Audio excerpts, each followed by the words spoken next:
I was gonna wear the mask, but no. It's all. I don't know. I'm hoping Just Halloween's not canceled this year. On the next one, if you wear that one, I wear the Jason. It's either that one, or I could be your father. I like that one. That's tight. That's tight. I approve. There it is. I approve. You know, my wife said, "Babe, you should wear that to work." Not for nothing. We technically can that we're working from home, right? Yeah. We'll go back to it. I was supposed to be working from home today. Man, life happened.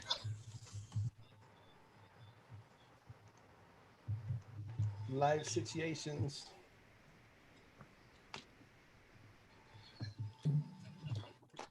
I just want to let everybody know.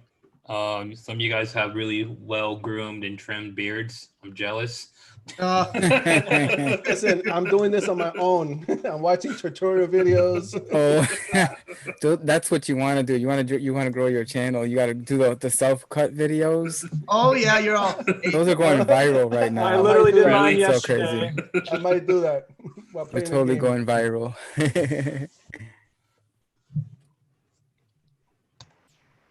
At my job, you either have beards or you're bald. There is no in between. Oh.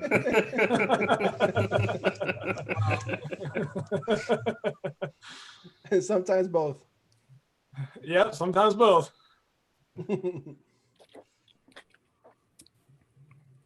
I'm just adding the description real quick. I'm pasting it right now. Any everyone's link. Everybody. By the way, TGI on Twitter. There you go. That's what I'm doing. I'm sharing it to my Facebook page and my Twitter.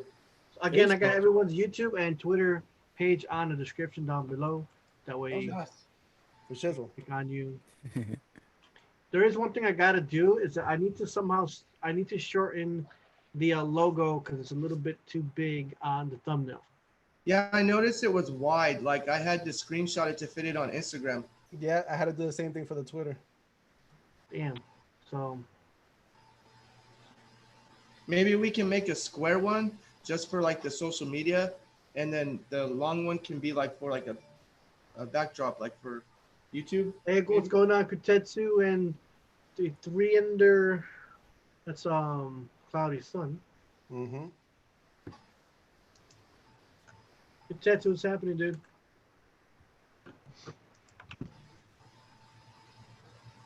All All right, everyone good? I think if we just get started real quick. Who's ready? Ready, Freddie? Ready to rock and roll. Ready. All right, let's see. So what I want to do. Oh yeah, before we start, let's introduce we got formerly known as Blackassgamer. He's a black Pokemon trainer now. Is that what you prefer to go with? Yes, sir. Black Pokemon trainer. All right. Black Pokemon trainer. Welcome into the podcast. What we want is for you to give us a little bit of about your life in gaming from beginning to end. You know, not 20 minutes long, but like just give us a, you know, tell us a little bit about yourself, and then also give us your favorite game of all time.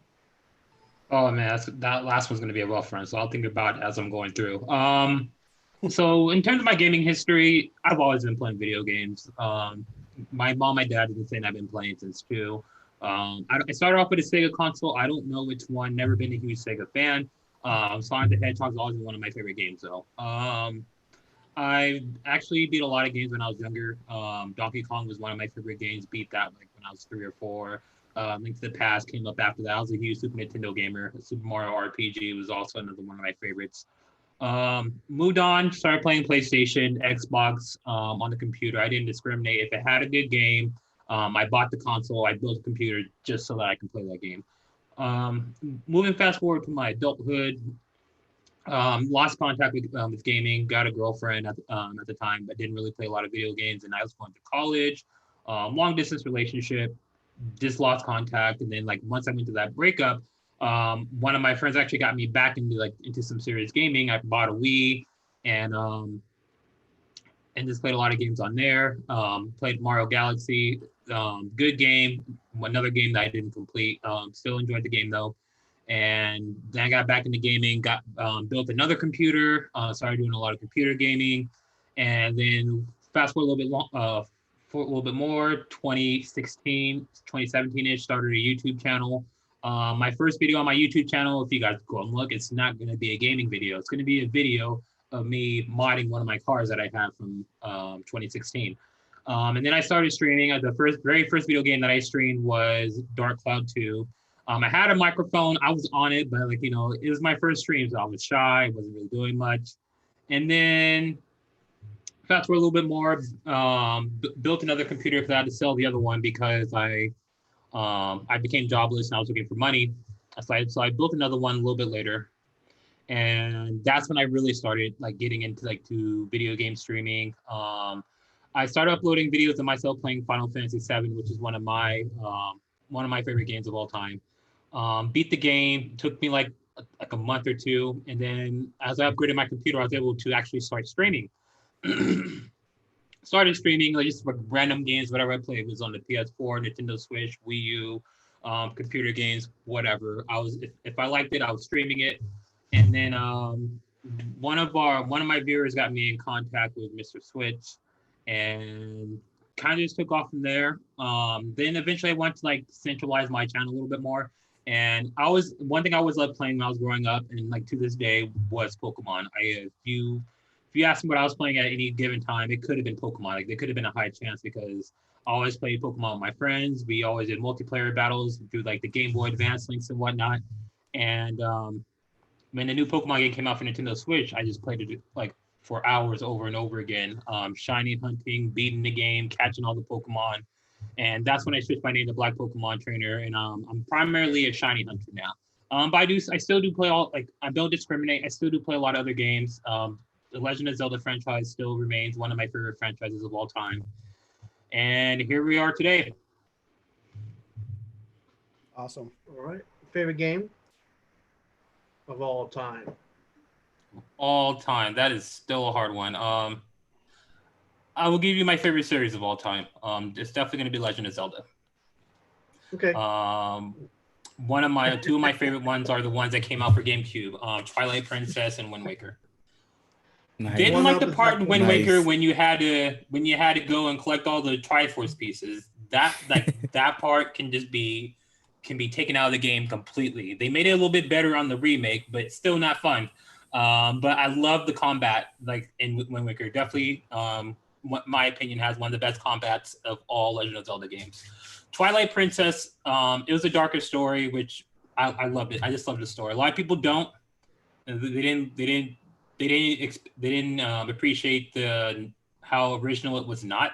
How they brought back Ganon and all that. But I enjoyed Twilight Princess. Yeah, it's one of my favorites. Yeah, who would it? Link turns into a wolf. I mean, come on. What about Skyward Sword? Ooh, would you be disappointed if I didn't play that? Oh, no, I would actually just play it God. like my Oh, class. I'm not the only one. Oh, thank God, I'm not the only one.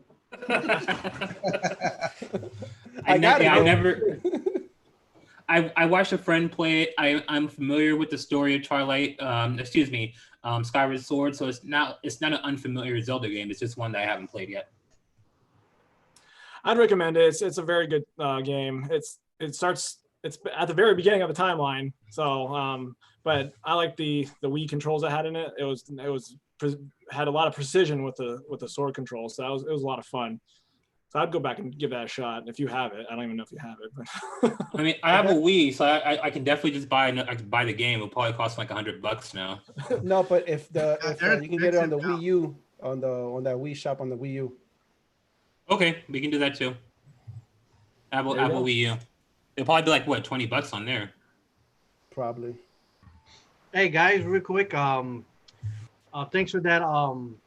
BlackPKMNTrainer.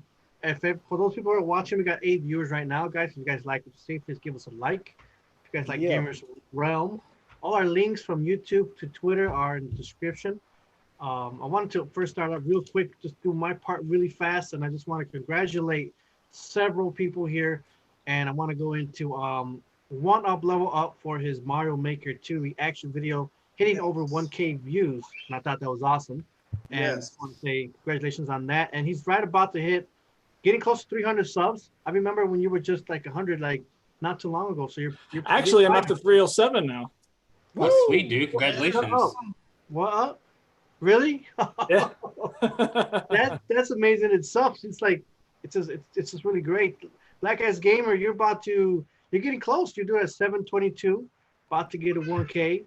Then you got Cloudy at 200. I think did you get 200? You're over 200 now, right, Cloudy? Yeah, 204. Thank That's God. good. That's good.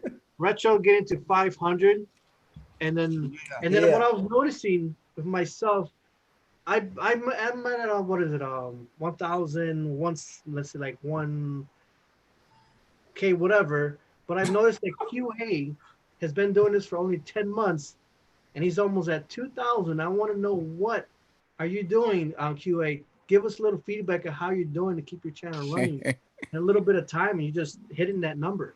Oh, Jesus. Get giveaways, lots of giveaways. No. Oh God.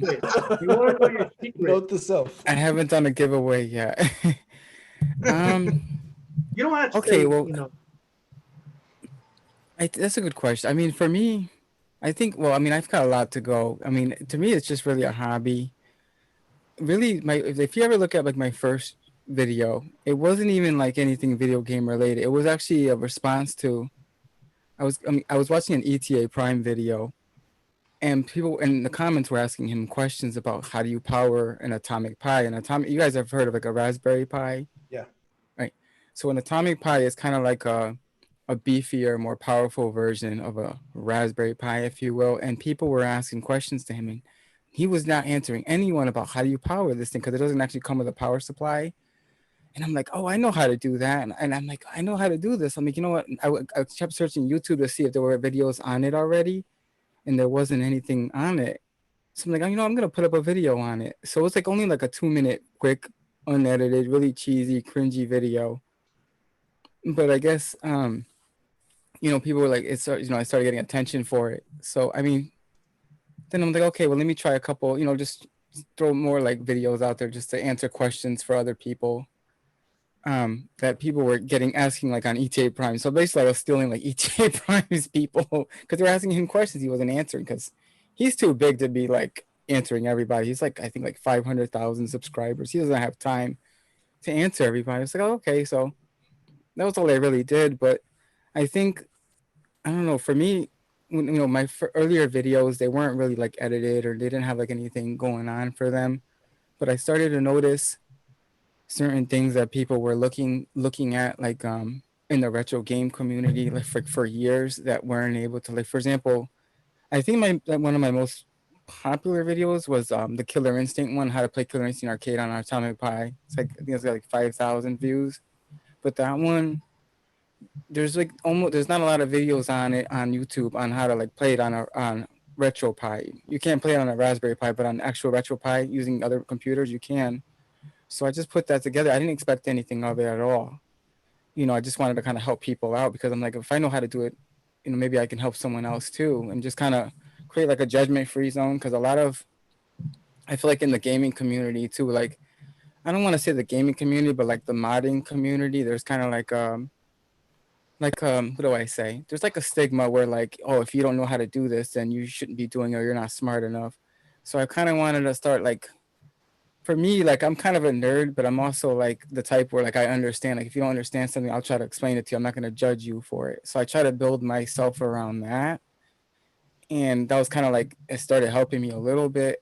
But to be honest with you, I have no idea what, I mean, for me, I think what's been helping, like, I started a Twitter page, for example. That's helped a lot. That helped probably more than anything.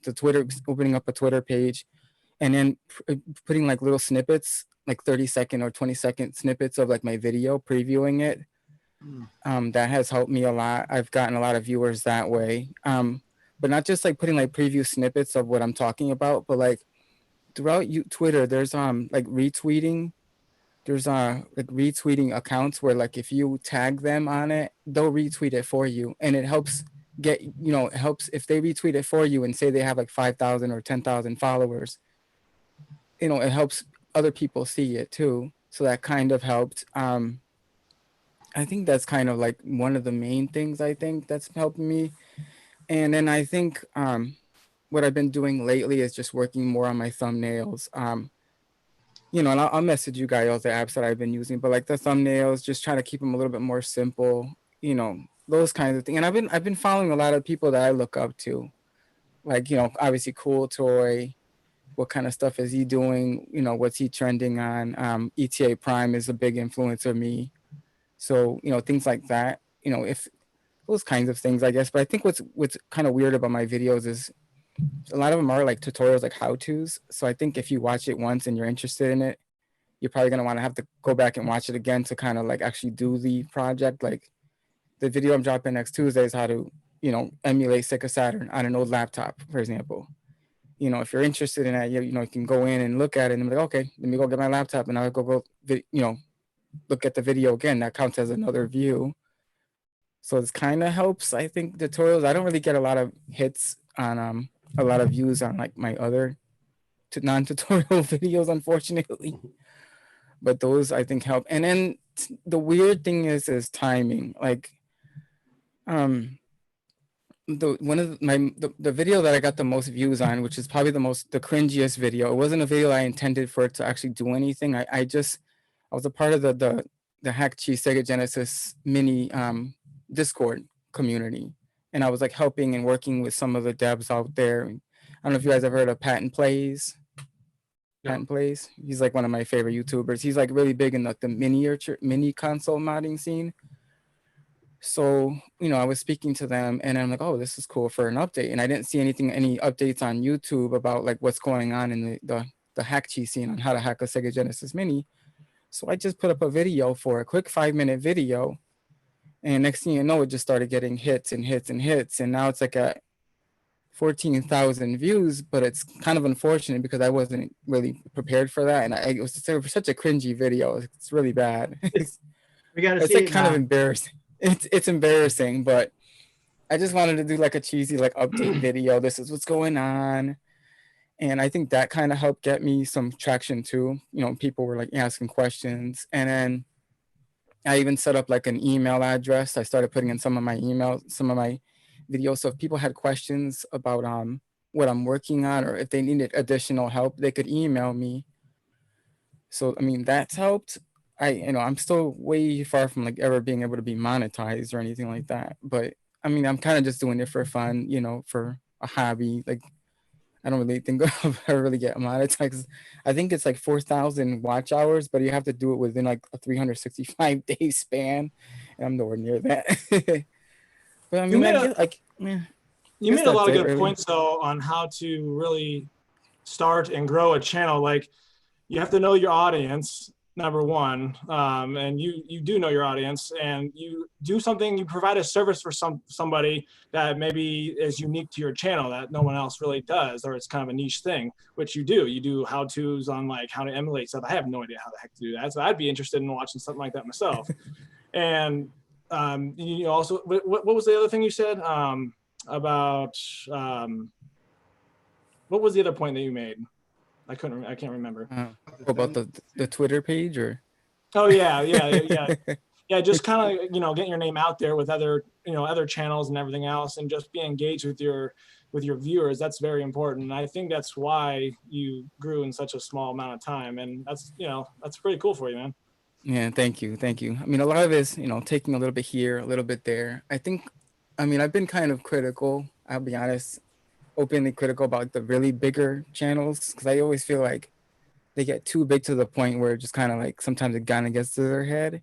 That's not everybody, but like I feel like the biggest channels, like the biggest channels that are quickest to grow on YouTube, unfortunately with the algorithm, it's always two channels. It's always the channel that has like the clickbait. And so it's like my biggest hate clickbait videos. But like if you look at it, like Mr. Beast, who has like a bajillion subscribers, all his videos are clickbait. PewDiePie is the same thing, clickbait. And then you have, ironically, the other side of YouTube where they kind of, I noticed there's a lot of channels that get a lot of subscribers on how to grow your channel, which is kind of like weird because they're growing their channel by getting people to show them how to grow their channel, but it's literally the same nonsense they regurgitate. So like I always make fun of it. Like they also do clickbait titles. Everybody's always like super shocked in their thumbnails. They're like, oh my God, like, you know, like those kinds of things. And then they're like, oh, how to get 1,000 subscribers in a week. And that's not realistic. I mean, It's I just get it because sometimes I kind of do that with my thumbnails a little bit, but I'm not like put my face like this, like, you know, like it's not obvious. It's not the biggest thing on my thumbnail, you know what I mean? Yeah, the biggest offender is definitely like the Mr. Beast, the PewDiePie. I mean, no hate if that's their thing. Obviously, it's working for them. But like, for example, like I think there's also like people who, and I said this to Mr. Switch yesterday. There's also actors. You know, people understand that YouTube is acting, not like weird acting, but like how we're doing. But like, there's people who are actually hired. Like, for example, there's a girl. She's a big gamer and she's big in the YouTube industry like now for gaming. Her name is Destiny FOMO. Oh, don't even get me started. Oh my God. Retro. And so I'm not going to get all controversial here, but like, this is just my opinion.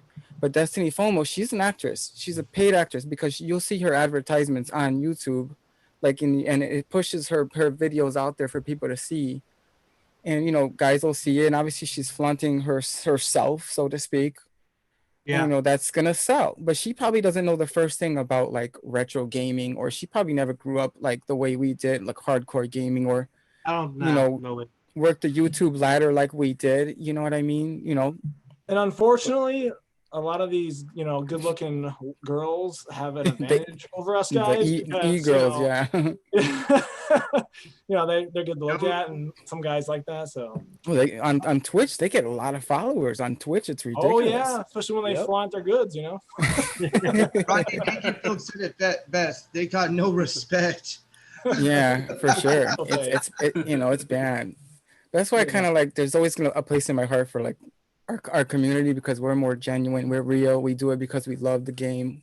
Yeah, you know, because we enjoy it. For me, if you met me in real life, like this is my true self. Like how I am on my videos is how I really am. I'm awkward. Yeah. I fumble over my words, and you know, I kind of crack a joke every now and then. You know, that's what I do. Gotta be yourself, man. The greatest version of yourself. Oh yeah. Exactly. Yeah, I was saying in the chat, the young Calves is in there in the chat saying, you got to play the game to succeed, you know. So that's what his statement is. Liliana's like, what good looking girls. Yeah.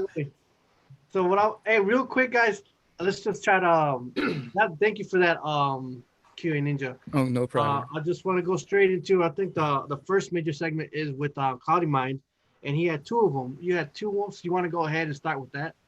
Yeah, I got some news here. Just small stuff. Let's see. For example, you guys like your Joy-Cons, right? Yeah, of course. You guys collect Joy-Cons like color-wise and stuff? I can't afford that. I got two limited edition Joy-Cons. I got the Animal Crossing Joy-Cons, and I got the Super Mario Odyssey Joy-Cons, which are not limited edition anymore. They're out there selling them on the market. You're killing me. Okay, good thing you got it, because as of right now, they're not releasing several colors of the Joy-Cons. They're not releasing the pair of gray ones, the yellow pair, and the red pair. They're not making them anymore. They're off the production line. You can still get them at the Japanese Nintendo website, but one by one, you can't get them in pairs no more. Yeah, I already have all those. You're lucky. You're good then. You're Gucci. Oh no, I'm broke. It's that time of the year. If you guys are, if some of you guys play any PC games, the PC gaming show, it will be returning on June 6th, on Saturday. It's you know, unfortunately because of E3 and E3 Expo, they canceled the PC gaming show. Still remaining. It's still gonna do it, man. Still gonna show the latest and greatest in PC gaming.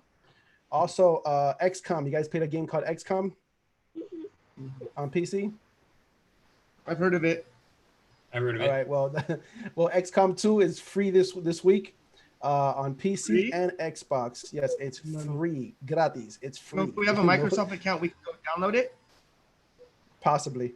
Hosting. Free trial on Steam and Xbox One. If you like to play on your sofa, it says. It's available between now until April 30th. Sweet. Sweet.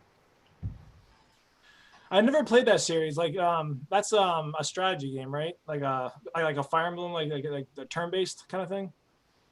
Yes. Okay, I might have to check that out. And also gaming sales are up. Yeah, gaming sales are up, but production is down, obviously, because of the virus. Like shooter game like Doom Eternal was released mid-March, and it broke sales. It was the highest of its series. And of course, you know, Animal Crossing broke sales, and it's become a cultural phenomenon.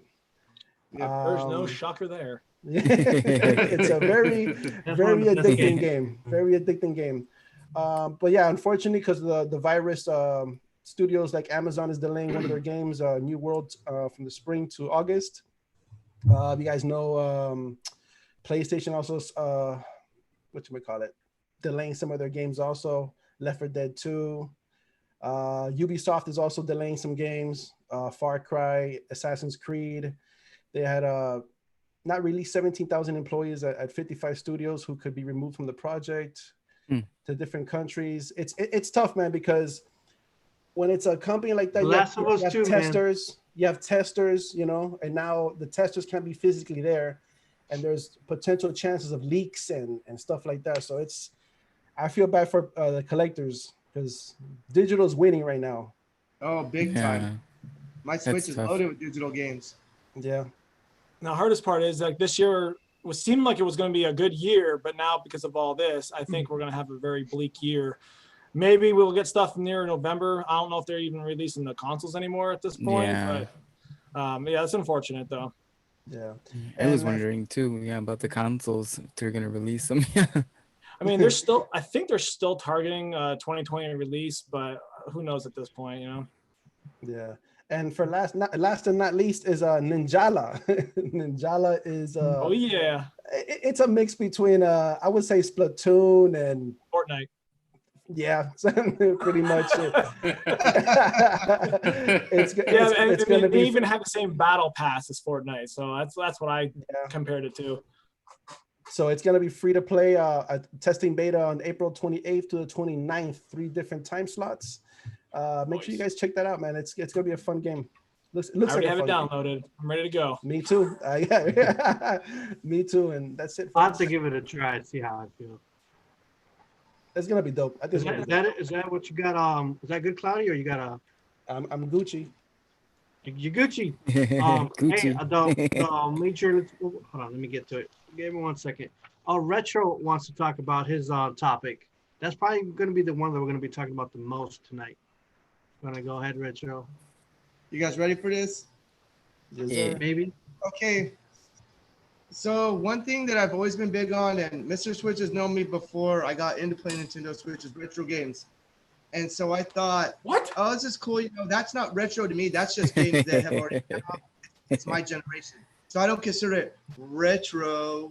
I consider it's just a game. And I was telling people who work on my gamer, they're like, no, you're not.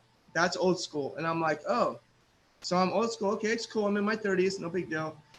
And so I was thinking, wait a sec. I started watching like these videos, and it was the same year I had a medical seizure, and I was off work for like a week. And I was like, I just had this like epiphany, and I was like, I told my wife, I really think I should start a YouTube channel. Like I really just about retro gaming. Like I know there's a lot, but I just feel like there's something else I can deliver. So what happened was I started digging into it. And the biggest things that are out there on the scene, and one thing I forgot to pull out, is they have like amazing stuff like Atari. I mean, you got stuff like the Retron 77 made by Hyperkin. And this thing, man, can play your cards. I mean, you can't play Atari in HD by any means, but it's so cool because you can load your ROM files in the back of that thing, and you can straight play like mods and homebrews and stuff like that on there. So it's just really awesome. Like, I'll give you guys a little quick sneak peek on what it looks like. And it just straight looks like an Atari. I mean, boom. Simple. Wow. That thing is tiny. Yeah, it's tiny. And then you look in the back, then it has your SD card slots and your power. And the power is powered by micro SD. They give you one controller, which is cool. I mean, but it kind of works like the Atari in a way. You can plug in a Sega controller, and it kind of works like if you plug in a Sega controller to an Atari, it kind of works too. That's a little hack that I kind of figured out. It's pretty neat. But then, like, you got all this other cool stuff throughout the last 2 or 3 years. I've been like, dude, they got these like little flash cards right here, 150 in one. Nice. Like, when you were first getting into GBA, did you ever think you could play 150 of these little games right here? And I don't even have my EverDrive for my thing. You could put an unlimited amount of games for that. The only downfall to that is, though, you can't play games that are 32 megabytes or higher. Only because, not that it'll take up the space, but it requires more saving memory. So you can play things under 32 megabytes. And then you got the Nintendo. You got stuff like this right here. 151 Nintendo games straight out the box. And you can plug that thing and play.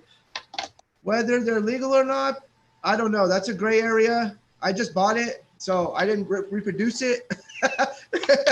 But, I mean, it's cool, though. I mean, the things you can do. I mean, think about it. I mean, Android, iOS, you got like the 8-bit controllers, and that takes retro gaming to a whole new field. Great controller. Oh yeah, it's tiny. I mean, I'll show you my hand, and then I'll show you the controller. It's not even that big. Yeah, it's an awesome controller. It's amazing that retro gaming has made such a big comeback. Companies like Hyperkin are taking the market. I mean, I'm a fan. Like, look at this, the Smart Boy. You can flat out put your phone. That sounded oaky, but I mean, whatever. You can flat out put your phone. My Note 8 fits right inside that phone, and it's like retro feel. You can play the Game Boy. I actually had a video, and like QA Ninja said, I feel like it's one of my cringier videos, but it got a lot of views because I figured out how to play the GBA on there also, because it was originally made for the GBA, but they didn't make, they have the 2 shoulder buttons, but they don't have the slot in the back for it. They just have it for the Game Boy and the Game Boy Color. But it's pretty cool either way. But retro gaming's made such a big comeback lately that, like, if you get games, Castlemania Games, do you guys know who they are? Oh, yeah. Castlemania Games, they're a new company because retro gaming came along, and they're developing their own games. You got this beast right here. I'll display it both ways. The Retron 5. Yeah, that's nice. That's right nice. There. You can play your everything. Like, you can play your, what is it, Famicom, Super Famicom, all in the same slot. You play your NES, SNES. How much? This right here, it all depends on what site you go to. You can get this for $80 some places, but I will say this. Right now, stuff is like way up. Like, video game stuff is up. I bought the Retro Duo Portable for $70 back when it first came out. It's a handheld game. Excuse me. It's a handheld game that you can put your Super Nintendo games in. It's in my house. I didn't bring that out. But you can put your Super Nintendo games, and if you have the Genesis adapter, you can put your Genesis games in there and your NES with the adapter. Right now, instead of going for 60 to 70, it's going for 109 on one side and almost 200 on another. So, I mean, these games don't be at the same price, but when it comes back to normal, I mean, look at it. You have your SD card in the back.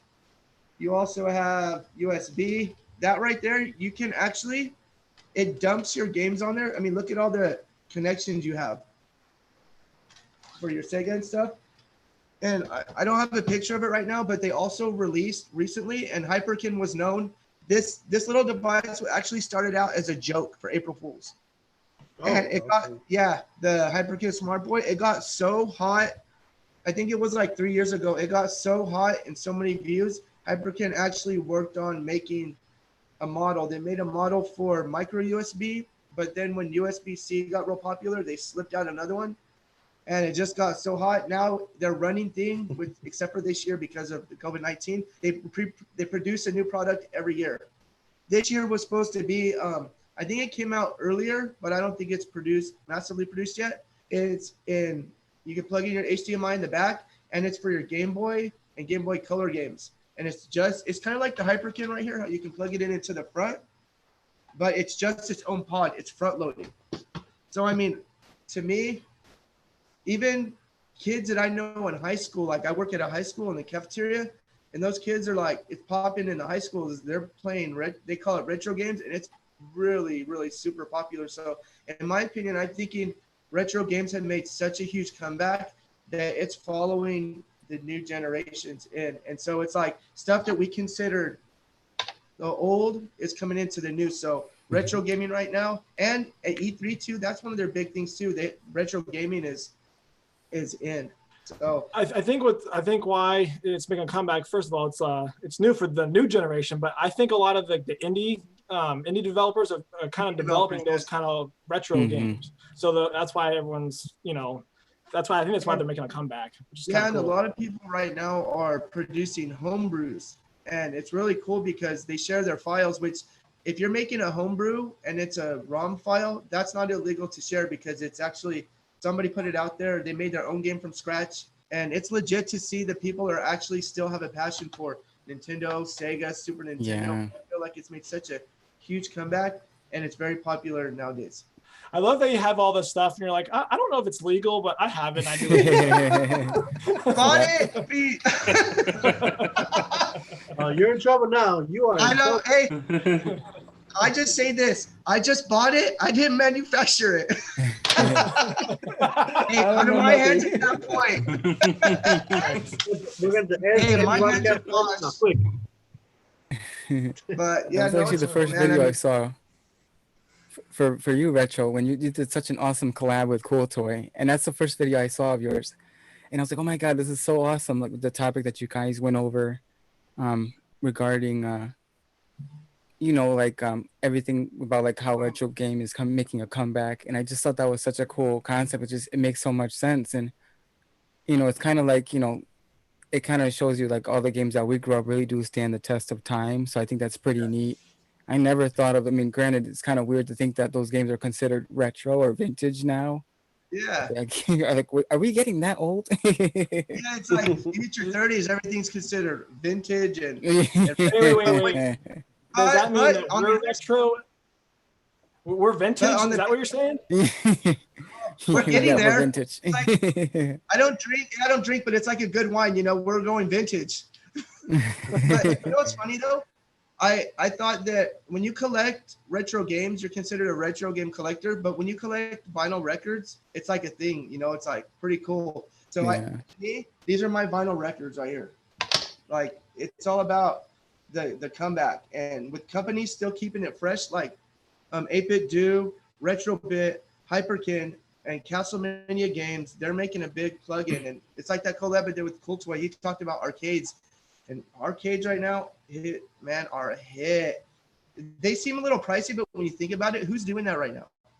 Arcade One Up. They're making a big comeback in the retro gaming scene because they have your bar tabletops and they have the actual arcade machines, and that's one thing that's making a big comeback too. Is that the arcade scene is coming back, so people are actually wanting a little bit of that in their house. I'm getting one of those cabinets, and I'm gonna call one of you guys to show me how to mod one. I've actually I've actually had I've gotten requests through email. I've had to mod. This is behind the scenes that people don't get to see on video because technically illegal per se. I didn't just say that, but I've gotten I've actually modded pies and atomic pies for people, and then they just PayPal me the money. So those, I have actually somebody who just sent something over from Arizona, I think last month, and I was able to do his atomic pie up with Killer Instinct Arcade and all that nonsense, and put retro pie on there. Technically you're not really supposed to do that because you're supposed to sell media or ROMs, but there's a gray area for it. But I think there's always that gray area. Yeah, to piggyback off of retro, I think it's so important because here's the thing. You want physical media. I'm a big fan of physical media because I grew up in that era. But at the same time, emulation is extremely important because without it, literally, these cartridges are going to start to stop working. CDs are not going to work as well, or they're just going to get scratches. Even the CD, the lens in your PlayStation or PlayStation 2 or Xbox eventually is going to go. So without emulation, that kind of to preserve it, so to speak, those memories I hate to say it, but they would die, So I feel like gaming companies, I know that they want to protect their IPs, and so having the Nintendo open up their store where you can buy these retro games through the Switch or through the the Wii for the Wii shop. Those things are extremely important. But for places that say for example, if you wanted to play a certain game that's obscure and it's only available in Japan, you wouldn't really be able to do that unless you spent like $1 million to buy a game. Like, for example, there's on Sega Saturn, Panzer Dragoon Saga is one of the most expensive rare games for the Sega Saturn.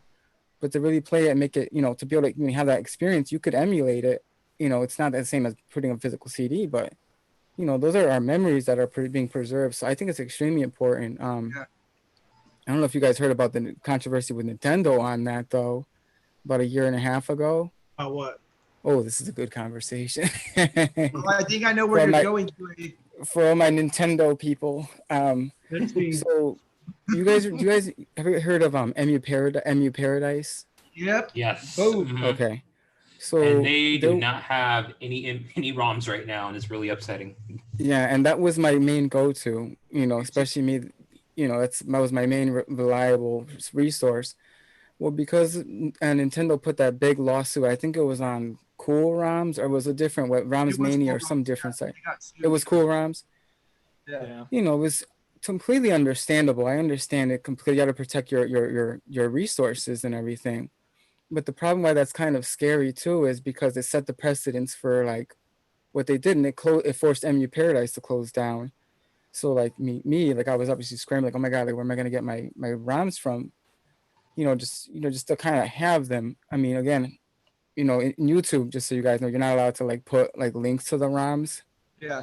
Things like that. Even though I think on my RG350 video, I think I did put a link to like where I got my main ROM set, but whatever. They're not looking at that. But I just think it's important because it's like, VHS cassettes, those are gonna not work eventually. So you're gonna wish you were able to stream those old movies on some, you're watching Netflix, or if you jailbroke your Fire Stick, for example, you're gonna wish you could had it on Kodi to watch and get those memories. And for the newer generation, like our kids who are gonna want to play Super Mario, and I think that's kind of important. I'm all for emulation for that reason. Yeah, my kids, that's one of the main ways we play some of the games, because like even my favorite game, Super Mario World, it was like $109 last time I checked. And me, honestly, I will not pay $109 for that game. That was expensive. That was out of the box. Gee whiz. So, yeah, I have it on my Wii, and I'm okay with that, or emulating it on my phone. I don't have a problem with it because things are going to go digital, and digital, like you said, is preservation. And I've had stuff that I've had since I was in my 20s, ROM set since I was in my 20s on discs, transferred from discs to hard drives. But I kept the discs because I want to hold on to that digital media, because these right here, these are awesome, but they don't last forever. Like I have games that I've had since I was like a wee little dude, like when I was 10 years old, but they still work, but you don't know how long. As long as in the future they give us an option of both digital and physical, I'm okay with it. I just don't want them to go all digital in the future. You know what I mean? Yeah, same. I 100% agree. Important. Retro is important, and retro is still now, like retro is now. Retro is now. That's good. I like that. That's a good slogan. Our retro's now. I will say this. Guys, copyright it. Do what you got to do. Retro's now. It's our new slogan. That's why I'm glad people like limited runs. They're making these digital games physical. Oh yeah. Limited run games. Yeah. Yes. I will say this about some retro games. And I'm gonna put Square Enix on the spot right now. I have to say they did a really good job at preserving some of their games, or re-releasing some of their games. They released almost every single Final Fantasy that they ever came out. They might have made some modifications to it, but they re-released every Final Fantasy that came out. They kept Final Fantasy 7, 8, 9. They kept that the same for the most part. They re-released all of their Kingdom Hearts.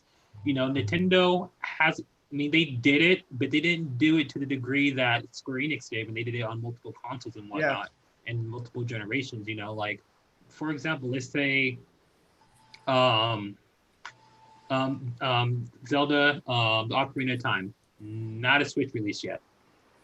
And like, let's say you want to go back even further to play some other games like Donkey Kong. I haven't seen that emulated on the Switch at all yet either. So, I mean, I think Square Enix did a really good job, and it would be nice to see other companies follow suit. That's my biggest thing about Nintendo is that they would make so much money if they would just emulate all their games onto the Switch. Oh yeah, Like, everyone wants it, Agreed. so why don't That'd be nice. you know what I mean? and Square Enix I don't did a good understand. job. Square Enix did a good job with the Romancing Saga. That was out a long time ago for Super Nintendo, and they released a version for the PC and for the I don't know if it's on iOS, but I know it's on Android. And the way they redid it is just so amazing. Square Enix just is incredible. That's been my favorite company since Final Fantasy VII. And I know they've been out since before then, but that's when I first discovered them for the PS1. It's awesome. And they're I so think what I've smart been about doing- it too. Oh yeah, they're very innovative. I feel that if, like you said, I love Nintendo, but I feel like if they followed suit with Square Enix in the innovative area, they would blow up even bigger than Oh, what yeah. they are Oh, now. hands down. Yeah, Yeah. for sure. Yeah, because that Ocarina of Time on the 3DS, that thing sold, and that looked beautiful on the 3DS. Mhm. So Man, I I can bought it. imagine what it looks like Yeah. on the Switch. I will say this: I still prefer the original. Oh yeah, Yeah. can't beat the True, original. true. Oh, would you talking about Final Fantasy VII? The Yeah, remake or the they're- original? Yes, I was just playing that. I was posting a whole lot of videos because that's one of the games I went back to with this whole COVID thing happening when we're at home. I've been going back to a whole lot of retro gaming. I'm doing my new stuff, but on the side when I'm not streaming, I'm just enjoying the time with Final Fantasy VII. I think yeah. it's gonna give you the best feeling, the best feel of the entire thing. I'm sure Part 7, the remake, is awesome too, but I'll tell you right now, retro gaming is definitely on top right now. Oh yeah. I want to clarify something for you guys with the whole Final Fantasy VII and remake thing. Two completely different games. Literally, they're connected. Two completely different games. So, don't go into, like, if you guys ever decide to go into the remake realm, don't go into Final Fantasy VII thinking that you're gonna get the exact, like, literally the exact same story as the original Final Fantasy VII. No, they did a lot of different things that is causing a lot of controversy right now. I that's why personally it's called enjoyed a all the remake. changes. Yeah. But I personally enjoyed all the changes that they did. And if you like Final Fantasy VII, the original, I think you'll like the story that it presents for the most part. You just have to get over the fact that, you know, whenever somebody like remakes something, it's going to be different. You know, there's a difference between a remake and a remaster. Yeah, for sure. Yeah, I like it though. I like the idea that they're taking older games or the concepts of the storyline and either remastering or remaking. I'm noticing that trend now, even with like the Resident Evil series, you know, remaking Resident Evil 2 and 3 recently. I'm all for it. I really am. I think, you know, for the younger generation that didn't get to enjoy, like, you know, the classics in the 90s or even late 80s, I think it's a great idea to introduce it to them. You know, I one thing I really appreciate about Nintendo is they're always so good at sticking true to their original formula because they know it works. Like when you get a new Nintendo console, you can always expect a main Mario game. You can always expect a Smash Brothers game. You can always expect a Mario Kart game of some sort. They're smart because they know it works, and then they just update the graphics and the gameplay. You know, kind of like a remake or a remaster of sorts. And I think it's brilliant. It's a brilliant idea. I personally love those. However, one that I'm not particularly excited about is the Resident Evil 4. Supposed one. I don't want them messing with that game. That's one of my favorite games of all time. I agree Don't mess with that 100%. game, you know? I feel like if you're going to remake Resident Evil 4, we're not there yet. Like, give it like another 10 to 20 years. It's just fine. Right. Yeah. Like The Wii that version game was was like the literally best version of it. perfect when it came out. Oh, absolutely. It's a reason why it came out on the GameCube. Exclusively. I mean, let's be real. Like, what console did it not come out on though? Like before, like that generation. Like, it came out on the GameCube, PS2, phones now, literally right? everything. Yeah, I have it on my I have it on my PS2. It's a really great game because it's not zombies on that one. I don't know what it is. Like just weird villagers, I guess. Yeah. Yeah, but they're still infected viruses. I can't really. I play Resident Evil games, but they still give me the heebie-jeebies. Even part one, the mansion, as cheesy as it is, and the voice acting is super cheesy. Like I remember, like it's just that game is just even to this day the rooms, the mansion when the door opens and you don't see what's behind it. It still gives me the heebie-jeebies sometimes. It's Ninja, I have a challenge for you. I want you to play Resident Evil. I want you to hold on. I want you to play Resident Evil at midnight with all the lights off. Hey guys, no, hold on, guys. I still can't do that. I can't. Retro, you gotta split, my man. Yeah, my dinner's knocking at the door. My friends are delivering today, so enjoy. Appreciate you for stopping by, man. I will. All right, Retro. Gonna hit it All next right, take care, Enjoy Retro. your food, bro. Saturday with See you. Enjoy your food, man. So I enjoyed being with you guys. You guys have a great evening. I'll be listening on YouTube though for the next 30 minutes. So I'll be with you guys there. All right, for man. Sure. See ya. What's up, guys? But yeah, Resident Evil 1, me personally, I couldn't get into it because of the movement, you know, how it's I don't know. It was the tank. They're called tank controls. Like you move yes, like a tank. That's annoying. I was like, you know what? Bump this, man. I can't not with the lights off though. Sorry, up. I can't. But Silent Hill 1 and 2 were those two games. Lights off. Oh my god, bro! The jump scares in those games were awesome. Silent Hill, yeah. Silent Hill's awesome too. It's even better, like if you're able to get yourself to do a jump scare when you're live. I think I have 2 of them so far. That's great. I did that when Resident Evil 7 first came out. I since deleted the videos because they were just really, really terrible. But I did it in real time, me playing that game, and like those games, like when you're first playing them, I jump and like stupid little things get me. And yeah, I thought sounds it was about funny, right. I can't play those games. Gets my blood pressure going up. That's like Outlast. When Outlast came on the Switch, I was playing the Whistleblower, which is the prequel. I played maybe like an hour of it, and I was like, dude, I'm getting chased by some guy in the chainsaw. I can't hit him. All I have is a camcorder. I can't. I feel like I really want to remake. I mean, I wish they would put it on the PlayStation. I know we talked about this last week, but Left 4 Dead, I loved that. I never had, my buddy had an Xbox, 360 one and all. But like, I always loved the Left 4 Dead series. I never thought it was super scary because like, you could play co-op and you're just like blasting a bunch of zombies with an automatic. But like, I just thought it was such an awesome like zombie game. Like Left 4 Dead is like probably one of my favorite series off of Xbox. But I wish they would remake it. Like I would love to have it on the PlayStation. That's for sure. The game that I definitely missed out on as a Sony PlayStation person. But they should remake that. I think that'd be super fun. Any other major remakes you think people should make? Oh, I got one. I'm sorry. Go ahead. For the Tomb Raider series, it's probably I think it's the game that gets the most flack on YouTube and just in the gaming community. But out of the Tomb Raider series, Angel of Darkness for the PS2. Anybody remember that game? I do not. Okay, probably a good thing.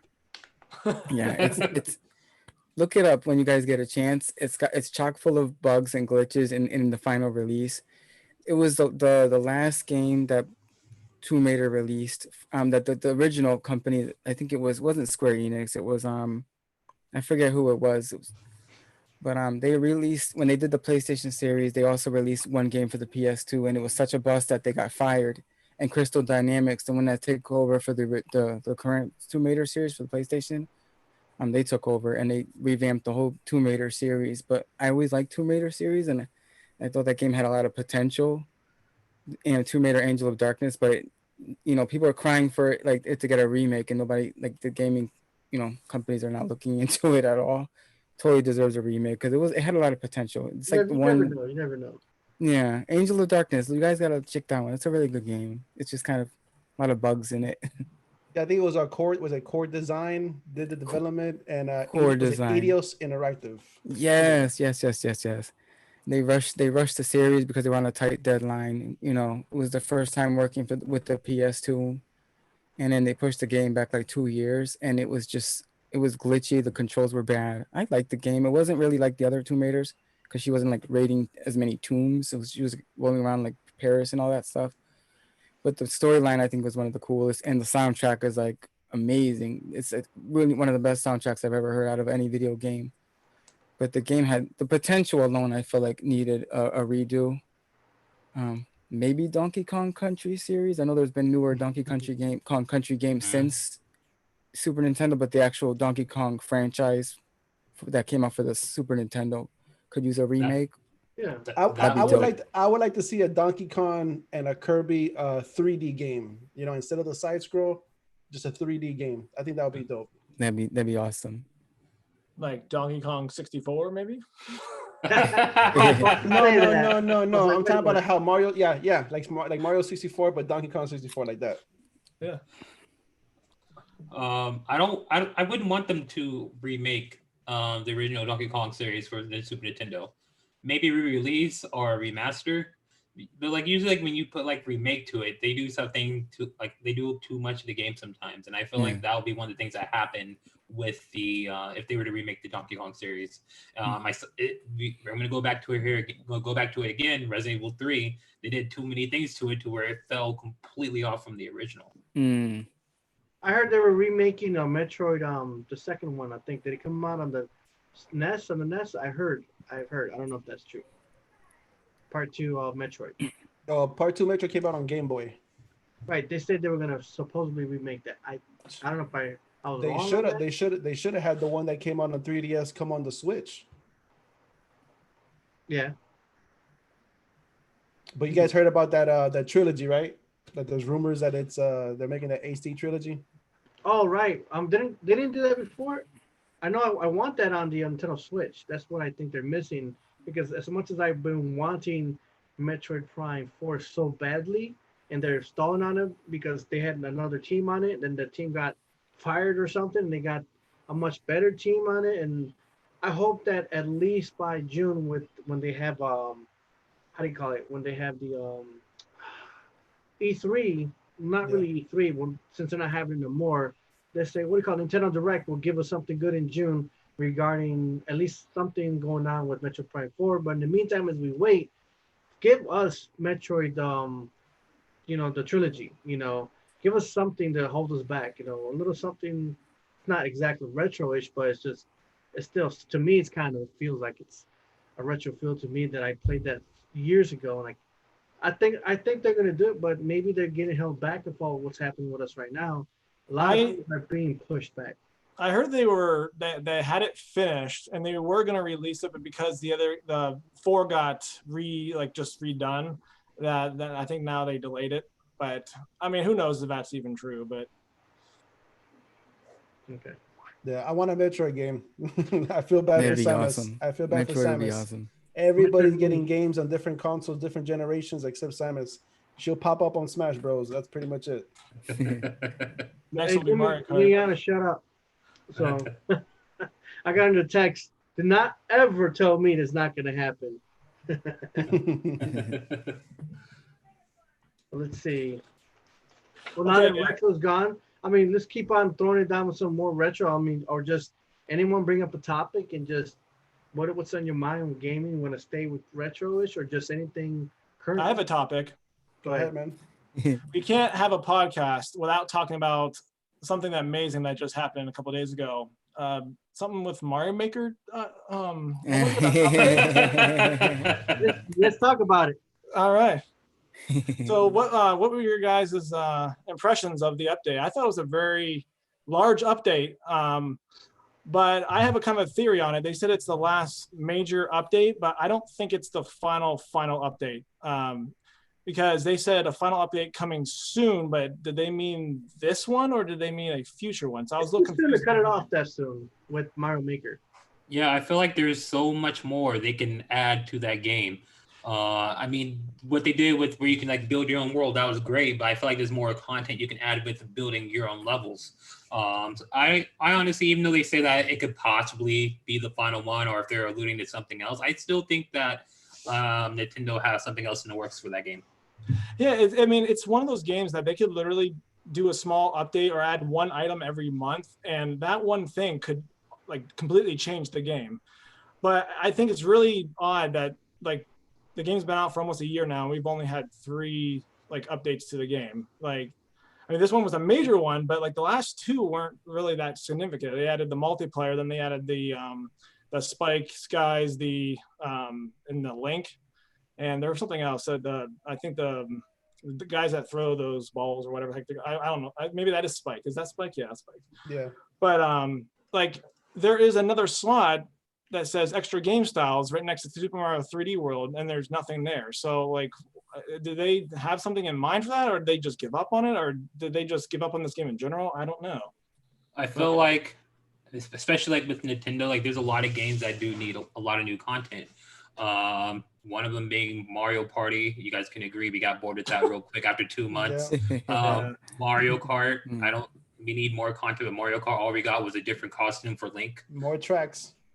We need more tracks, and I think that, and I really hope this is not true, but I think that they might go the same way with Super Mario Maker, like where there's a lot of opportunity to expand, and they just don't take that opportunity to do so. Yeah, it's unfortunate because that game, like, I love playing that game, and I want more people to play that game, but I feel like a lot of people fell off after a couple of months just because it was nothing new. The first game was revolutionary because it was something different that they'd never done before. But like this one was kind of like more of the same with just like added stuff to it. There wasn't really anything big. Like this World Maker, that completely changed the game itself. Like that was the most exciting part of the entire update, in my opinion.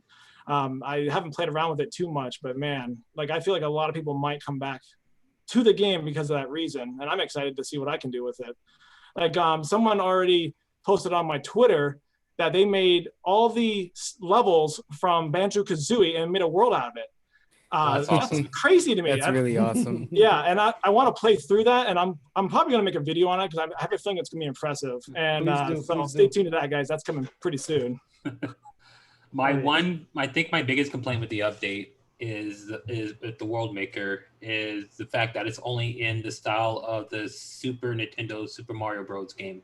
I wish it would have came in more styles. That's it. Other than that, I really do love the update. I love some of the enemies that they added to it. I think they added all the all the brothers' kids, right? Yeah, the Koopa Lings. Yes, that was cool. I like that. And in the World Maker, that like, they did so much more than I ever expected. I expected like what they did with like endless mode, where they just had one line from one side all the way to the other side. You can just add like maybe 4 or 5 levels and that's it. But they went full out on it. Like you can design like where the trees are and like the mini games, the bonus games, and like you can put little icons on the levels. It's crazy. Yeah, I actually do love everything they've given us, but of course I feel like I'm missing some extra things in there that I hope that it's gonna happen. I feel like if I'm feeling this way and a lot of people are feeling the same way too as well, they're just gonna surprise us later. Just maybe not maybe at E3 or with the Nintendo Direct in June, or at least one more later on. I think there's one major thing that I want in Mario Maker that they have not added yet, and I thought they would, but I want the ice flower. Where's my ice flower, Nintendo?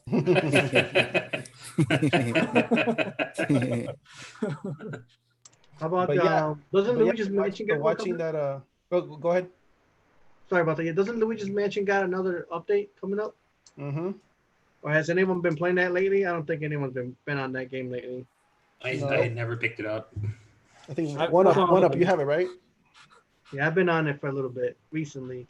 But yeah, it's a great, wonderful game. But I think people just kind of, right when that came out, it was cool. But so many other better games are just popping up.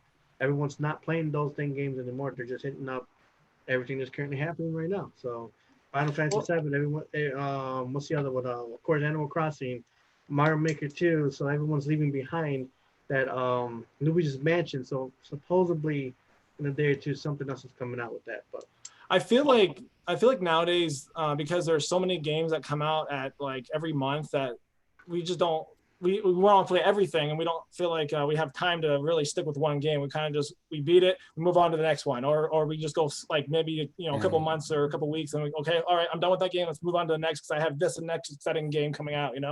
So I think that's the problem a lot of gamers are facing, and time, time and money. We don't have any of those. So. Well, I feel like with Luigi's Mansion, especially, a lot of people play Luigi's Mansion to play the story.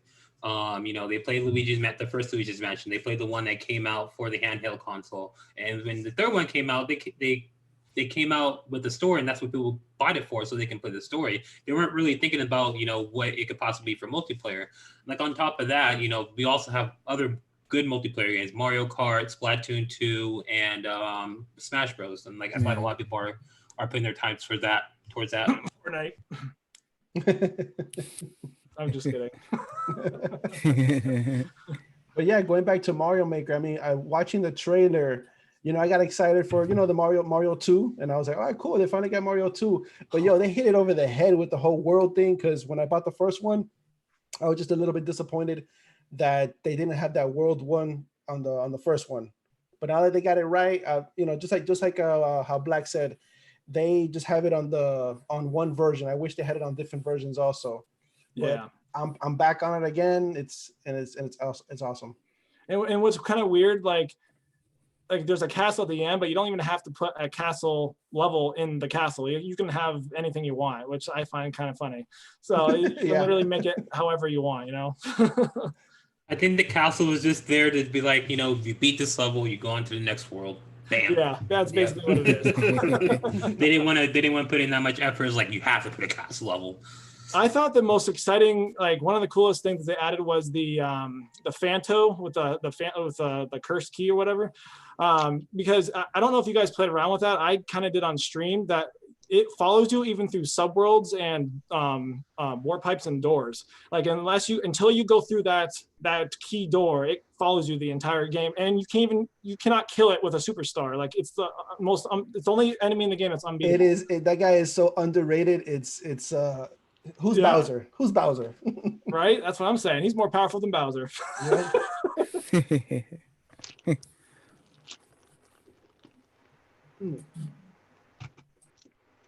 You got too quiet. Let's go. Do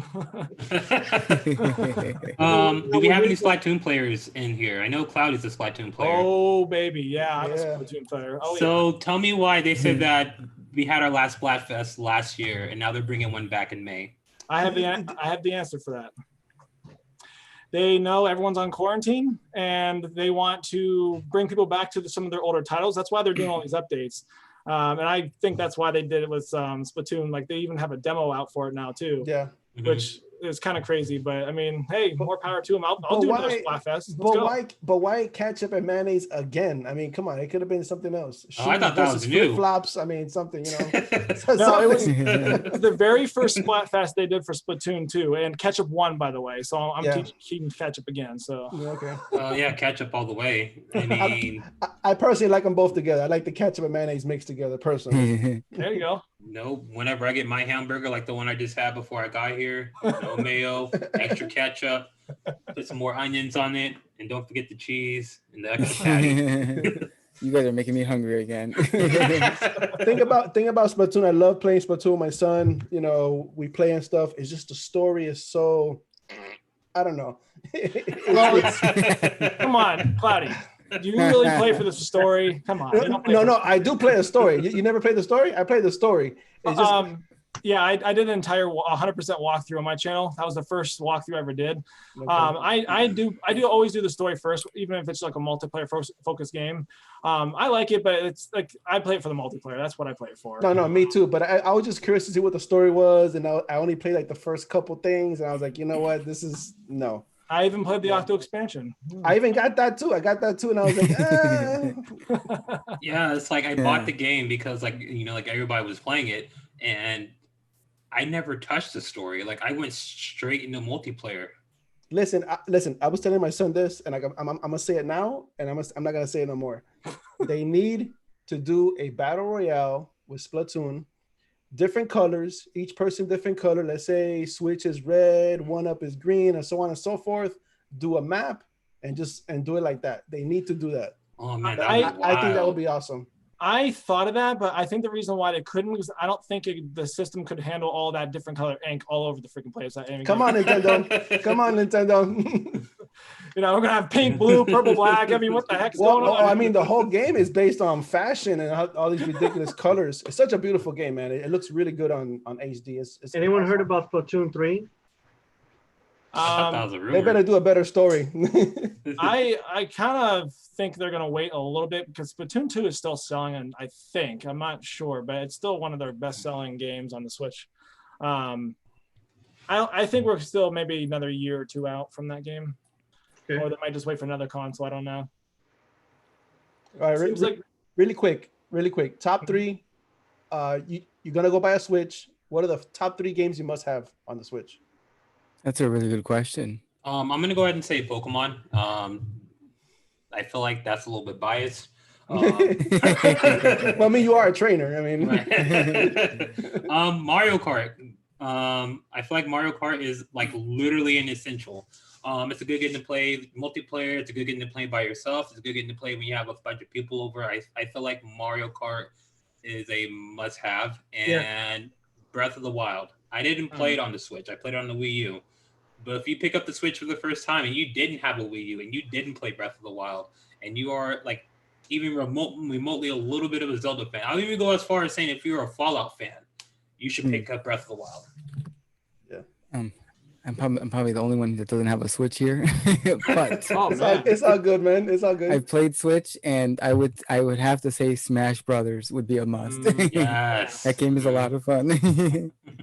Okay, but to change it up from you guys, I think for me, the most like I would say Splatoon 2, Mario Maker 2, and I mean I guess those. I mean, and the other games you guys were talking about too, but maybe the other Zelda game, was it Link to the Past? That one's a pretty good one. Link's Awakening? Oh, yeah, Link's Awakening. I forgot about that. That was a pretty good game, but just kind of didn't have any replay value after I finished it. Oh, wait a minute. Animal Crossing. You have to have Animal Crossing. Hey! Oh, yeah. The number 1 game out right now. You want your Mario Kart, Animal Crossing, you want your Zelda. One game that I don't think we spoke about, I want to go back to Mario Odyssey. I sold it, and I'm like, damn it, I should never sold it. I just thought it was a great game, but they need to give a little bit more love to Luigi. You know what I mean? So it's just kind of I've heard that Luigi's got a upcoming his own game-ish similar to Mario Odyssey. I don't know if that's true. That's just gossip that's starting to pop around. What was kind of interesting is that I thought pretty much every single Mario game, they always had a separate mode after you beat the game that had Luigi. I thought they would have that with Odyssey, but apparently they decided not to go that route with this game, which that's a shame. Yeah, they did a DLC, which I didn't try, but it didn't seem interesting either. I mean, if you really want to get the Luigi experience with Mario Odyssey, there are people that are out there hacking the game where you can like play as Luigi rather than Mario. Even when I played Mario Odyssey, as soon as I was able to get the full-on Luigi outfit, that was it. Yes. That's what he wore the whole time. He wasn't wearing anything else, just that Luigi outfit. Yep. If you ever catch my Mario Maker streams, I'm always Luigi every single time. Like I don't switch to anybody else. That's right. Yeah, they gotta. I don't know. They just gotta implement him. I don't know why they ever separated him with Mario. I mean, from day one, since Mario Bros, it's them two. Super Mario Bros is them two, and then I don't know. He's the redheaded stepchild, man. They don't like him. It's crazy, man. Even in Mario Maker, you're playing Mario Maker. If you're losing a lot, he just pops up. Hey, my big brother, let me help you. You know, like sit down, Luigi. Sit down. And like the Paper Mario series, the one that came out for the N64 and the GameCube, I feel like Luigi could have had a bigger role and maybe even be a playable character. Didn't happen. Super Mario RPG didn't have Luigi until like the end credits after you beat the final boss. Luigi's missing. Messed up. That's so messed up. And like I don't like. I always like Luigi like better than Mario because of the green. His green just pops a little bit better than his red, even though red's one of my favorite colors. Green's I my like favorite playing color. as Luigi more. Huh, me too. Good taste. That's why my whole entire channel is green, because I love green. Yeah. Yeah. So who's playing Animal Crossing right now? Oh man. This guy. Kinda. This guy. Well, okay. My wife's actually like into her bedroom like right now playing Animal Crossing because like after I got like the second Switch, like I bought Animal Crossing digitally, so we can both play at the same time as long as my account's connected to both of the game or both the Switches. So she's out there. She's been playing on the older Switch that I have now, and she put in some hours, and I only put in like 10 or 5 or something. I put in like 75, 80. No, dedication. That was like the only game I was playing for weeks because it was quarantine. The only thing that's been stopping me now is Mario Maker because of that stupid update. But No, and one up. Let me tell you something. I know I'm kind of late on Celeste because I meant to buy the physical version, but limited run was taking way too long for me to get the physical version of a Celeste. But I've been playing Animal Crossing, Mario Maker, and now Celeste. I stayed up all night playing Celeste. Beautiful game. The music is fantastic, man. The story is so funny. It's awesome. Awesome game. If you guys don't have it, it's $5 in the eShop, by the way. Yeah, I when I started making those videos, I literally just bought it, and because I've been hearing everything, good things about it. I was like, it seems like a game that's up my alley, but I'm not really good at games, so like hard games I usually struggle with, but there's a good learning curve to it. I really like it. It kind of reminds me of a Hollow Knight, just different graphics, but Hollow Knight's a pain in the butt too. Oh yeah, definitely. I feel like Mario Maker kind of primed me for a more difficult game, so I was ready for it. Yeah. I'll stop playing Celeste and I go to Mario Maker and then get my ass beat there and then go back over here. And awesome, it's good. Like when people are like giving me like when I used to stream Mario Maker, when people are giving me levels to play, they're like, "Yeah, play this level," and like do like the most impossible level. Oh yeah, you bastard! Or like when I play any like a 1-up level ups level, and like he gave me one to play, and like his levels weren't like that kind of hard. Like it just took you a while to figure it out. But then there's people out here that are like trying to like make you like time jumps and whatnot. I'm like, no, not about that. I try to make levels that are like difficult but fun. Like they're still beatable. Like I want you to play my entire level. I don't want you to just give up after like the first quarter of the level. But like the last stream that I did a couple days ago, I probably only beat like maybe 2 levels because everyone was sending me all the new stuff, and I was like, I don't know how to do any of this stuff, So I was struggling with it. I also make levels. I make really easy levels, like let's say for my nephews and nieces that they play. And and the normal version of the game is too hard for them. They get killed by the first Goomba or whatever. So I have no Goombas and I have coins and whatever. They're like, oh, this is fun, So I'm glad for the World Maker also. That's awesome. Yeah. I only made a handful of levels in Mario Maker, but I felt like every one that I did make, like I kind of had like a theme that went to it. Like my Piranha Plant level, I had a level just strictly based on booze and bones. And I had a level that was based on the air. So like there's a level like where there's like a bunch of bullet bills that you had to go through, and you had to jump across the bullet bills to make it through the level. And like that was also another level that I think Mr. Switch and I actually played that level live one day. I mean, we were doing it together, and I found out that that's not a level that you can do with 2 people. Mainly because like if you hop on all the bullet bills and then you start over again and you're trying to go all the way back to the level, well, you hopped on all the bullet bills already. They're all gone. They're not coming back. Yeah. There's no way you can get through the level.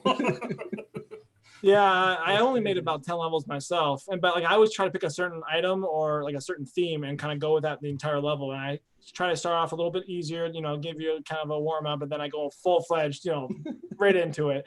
But like ironically, my most popular level is my 1-up level that is dedicated to my channel, which is kind of ironic. So I was like, hey, whatever.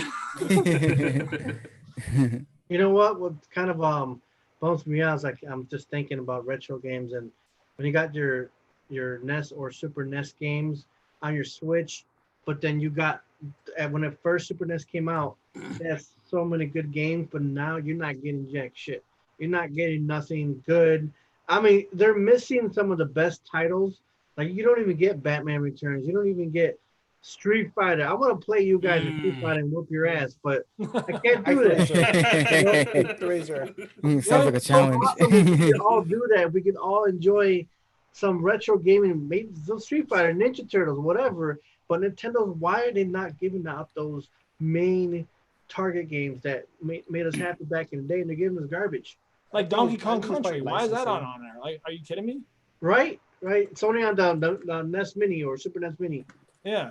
Well, I will say this about Street Fighter. Capcom. Yeah. All I have to say. Yep. That'll be awesome. Guys, we're reaching a 2-minute mark. So I mean, you guys want to let's just finish up. We'll be at an hour and a half. That should be that's what we did last time. should we do this time? Just kind of end up. Any last things you guys want to say? Yeah, I actually am curious. What is your most played game as far as hours is on your Switch? Like of the lifetime of your Switch, what's the game you played the most? I'll start off by saying that I am ashamed of saying this, but Fortnite is my most played game on my Switch. Oh my God. No, That's no, it. Tired. man. I have almost 500 hours into that game. I'm sorry, guys. How much? How many hours? Almost 500 hours. Legend. Ooh, Legend. man. Splatoon Legend. 2 is Splatoon 2 is at 480, I think, and then Mario Maker 2 is at 200, a little over 200. So those are my top 3 games. Let me check my profile real quick. I mean, originally for me, because this is my 3rd Nintendo Switch, it was, it is. It was Breath of the Wild, because I mean, that game's amazing. What can I say about that game? But right now, it's it's Animal Crossing. I'm getting close to 300 hours. Holy crap! Yeah, man. Legend. For me, it's Mario Kart. Mario Kart. Yeah. 410 on Mario Kart. Holy crap! Yeah. Legend. NASCAR. I have like maybe 35 on that game. I feel like mine's a given. Pokemon Sword, 375 of just going around in circles and just hatching eggs and shit. Missing sleep. 5 minutes. Before that, though, it was definitely Mario Kart. It's not a lot, 120. But my nephew, who only had a Switch, mind you, from like January, already topped my Mario Kart hours. Oh, man. Wow. Ninja, really quick, what games are you playing on the PS4 or in general? What games are you playing right now? Oh, sure. So I'm still on Street Fighter 5 for the PS4. I'm back on Mortal Kombat 11, MK11. I'm also been playing. What was it? The other day. Oh God. I mean, I don't really play too many sports games on there, but I was playing MLB The Show 2K19. What team? Oh, Yankees. Okay. I'm from the Northeast, so it's either Boston or it's gonna be the New York Yankees. Okay. I'm a New York Yankee. I'm a New York sports fan, so it's gonna be the Yankees and Giants for me. Okay, I'm glad you said Giants because I'm from Miami. I love my Dolphins. Forget the Jets. But yeah, that's pretty much what I've been doing right now, and dabbling. I've been playing around with PS2, my PS2 Slim. That's pretty much it for now. That's dope. Okay. Yeah, we've been talking about the Switch, and you don't have a Switch. You're like, what about the PS4, man? I have played it though. Switch is like pretty addictive. I would like one. QA, maybe next week we can have a topic on something that maybe you can bring up on your, because we talk about Nintendo, but let's talk about a little something that you want to talk about too. Maybe you can create a topic for us, because I know your gaming again is usually with Sony or retroish, but oh sure. Maybe something we'll talk. Just that way we'll have in case. Man, put that away. Teach us how to mod a one-up arcade. Teach us how to mod a one-up arcade. Okay, but I have a couple of videos on that. We gotta start a lot of everything else. Let's check it out right now. Like we call it Gamerz Realm featuring Nintenbros, but we're all Nintenbros here. But we also include all other gaming too. As a group for too. sure, yeah. I'm gonna be doing a collab too with I am DJ Gamer. We're gonna be doing a collab for Funko Pops. I don't have a lot of Funko Pops. I only have maybe 4. Oh yeah, I've been watching that. He's a little bit of a rookie on the Funko Pop scene, but we're gonna be doing a collab on upcoming Funko Pops. That'll be coming out soon. That's cool. Okay. All right, guys. I'm gonna cut this loose. I'll get back to the little Luigi. He was with his grandparents for the past 4 or 5 days. Now he just got home, so I'm gonna play with him and have some fun. But it was awesome. Man. This is the second time we've done this. It turned out great, super awesome. I noticed we've had up to 13 people at the same time watching. So it's kind of like I felt it was more than last time. So we got to keep pushing. And next week, we'll think of some new subjects to talk about, maybe some similar ones. But I want to say thank you to everyone for One Up, for Retro, for Black PKMNTrainer, for Cloudy Mind, for Toy Ninja, and everyone who was watching us. I appreciate everyone for stopping by. Anyone Thank want you. to finish up? Any last words? Hey, everybody who came through, thank you for watching. We really do appreciate it. And thank you guys for inviting me to be on the panel. I really do appreciate it as well. Let's keep going. Let's keep doing this. And yeah, happy Friday, everybody. TGIF. Happy You guys have a Friday. great night. Likewise. You guys be safe, man. Yeah, you too. Take care, guys. Take care, guys. Take care, man.